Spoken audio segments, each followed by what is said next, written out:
What if the 5 habits your doctor is most likely to praise you for are quietly working against your heart, your blood pressure, and your energy in ways that almost nobody is talking about? Not because the advice was wrong when it was written, but because there is a layer of information underneath that advice that most people in their 60s and 70s are simply never given. I am Dr. Williams Foster, and after years working directly with older adults, I kept noticing the same pattern. Patients doing everything right on paper. Walking daily, eating fruit, taking their supplements, following instructions carefully, and still watching their blood pressure creep upward, their energy drop, their sleep deteriorate. The problem was almost never laziness or non-compliance. It was incomplete information. It's advice that was accurate as far as it went, but did not go far enough for a body over 60. Today we are going through 5 of those gaps. 5 things widely considered healthy that carry a hidden consequence most seniors are never warned about. At least 3 of these are almost certainly part of your routine right now.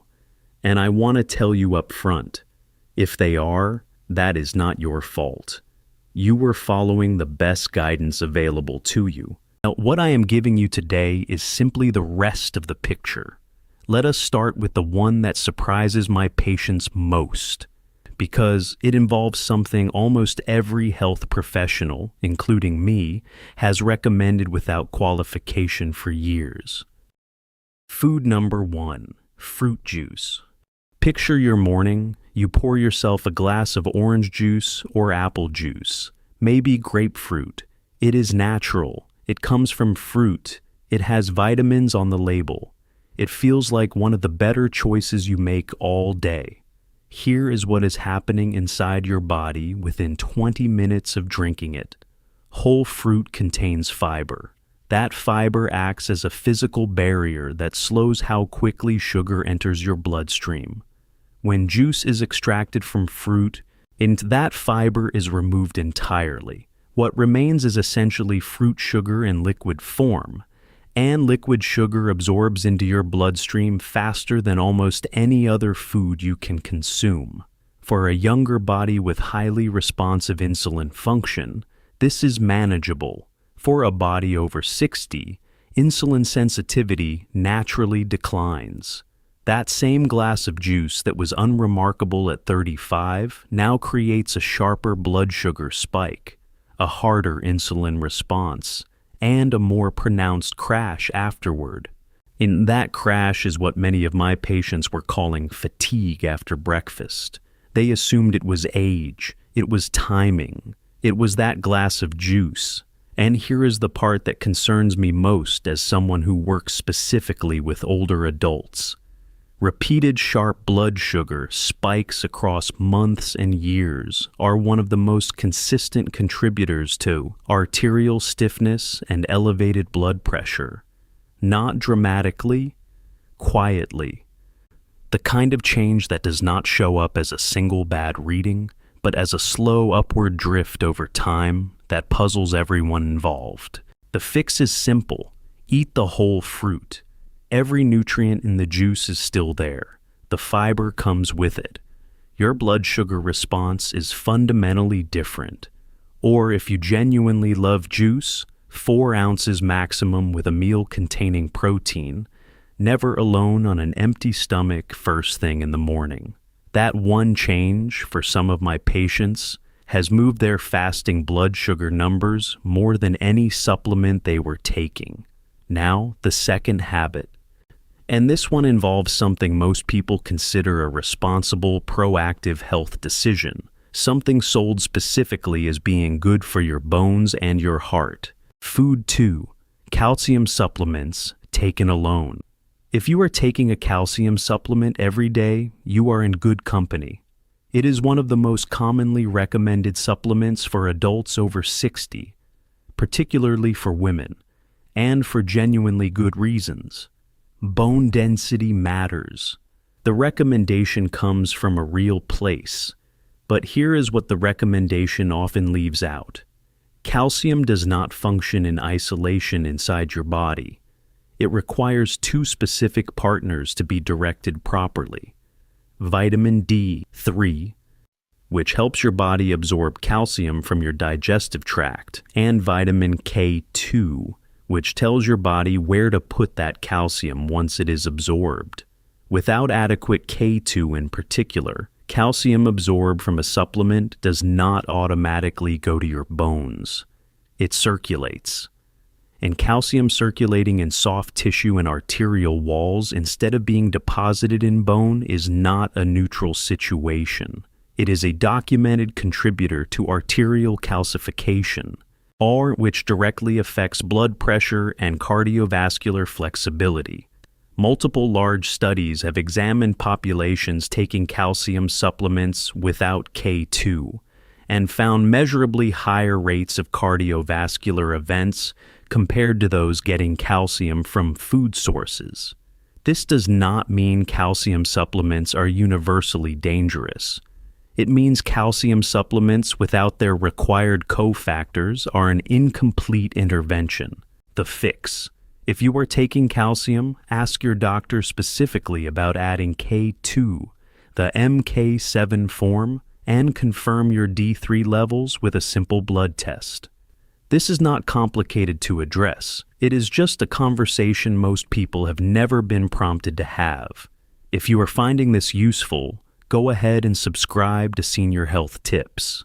Every video on this channel is built around exactly this kind of information.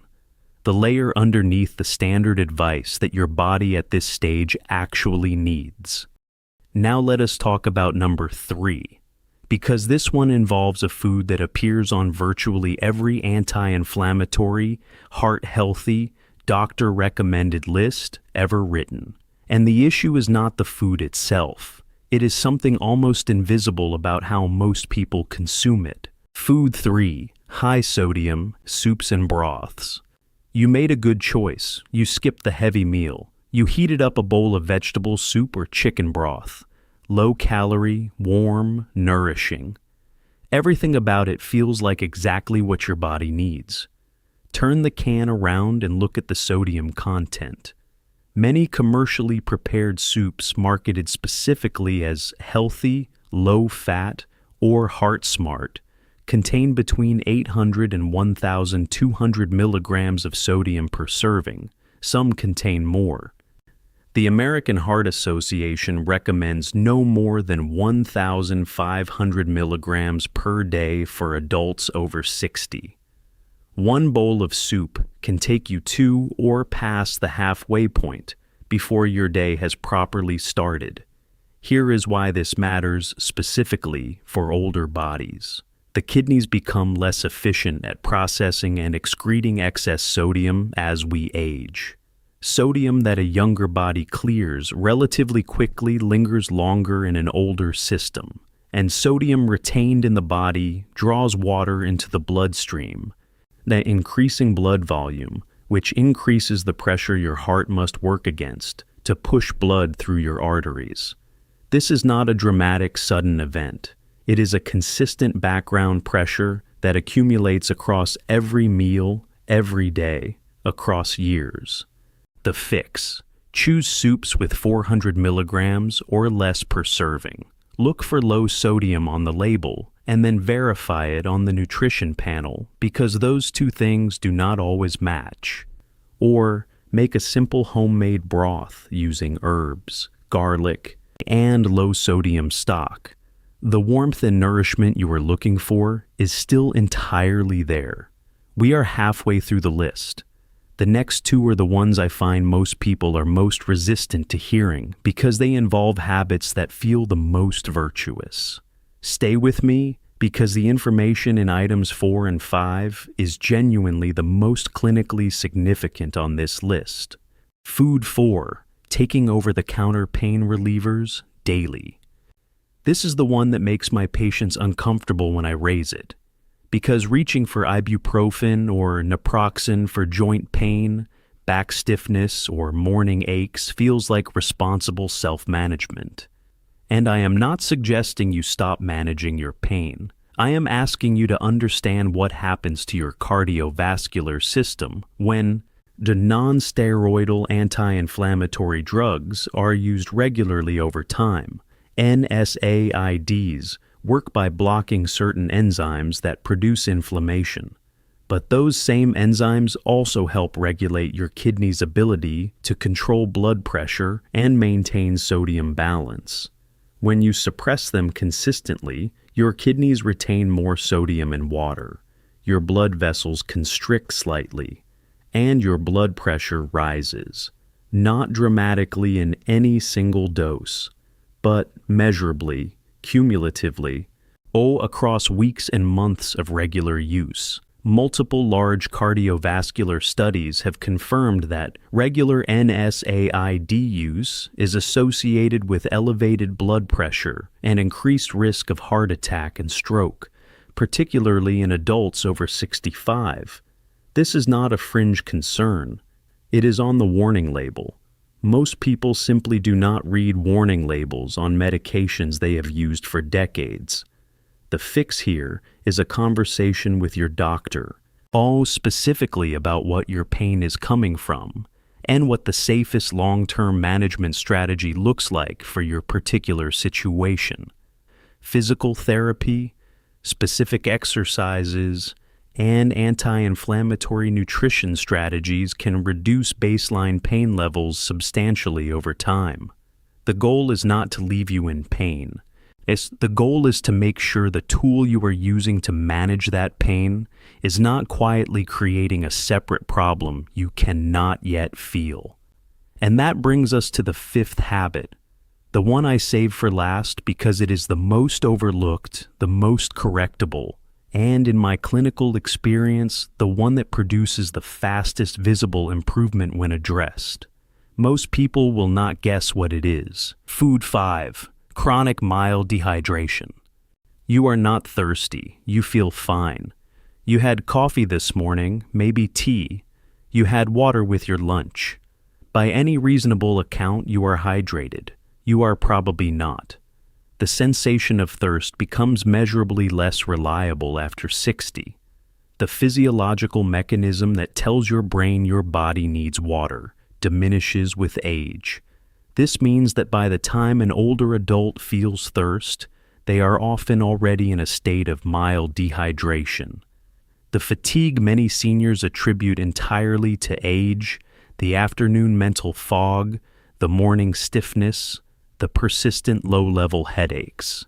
These are textbook presentations of mild chronic dehydration in older adults, not dramatic, not emergency room level, just quietly draining. The fix is the most straightforward on this list, and 8 glasses of water spread across the day is a reasonable minimum. Do not rely on thirst to tell you when to drink. Set a gentle reminder on your phone or keep a marked water bottle visible in your kitchen. Water-rich foods like cucumber, celery, and melon count. Caffeinated drinks do not count toward your total because caffeine promotes fluid loss. In conclusion, we have covered all 5. And before you close this video, I want to say something directly. If you recognized yourself in 2 or 3 of these, please do not feel discouraged. Everything we discussed today is correctable.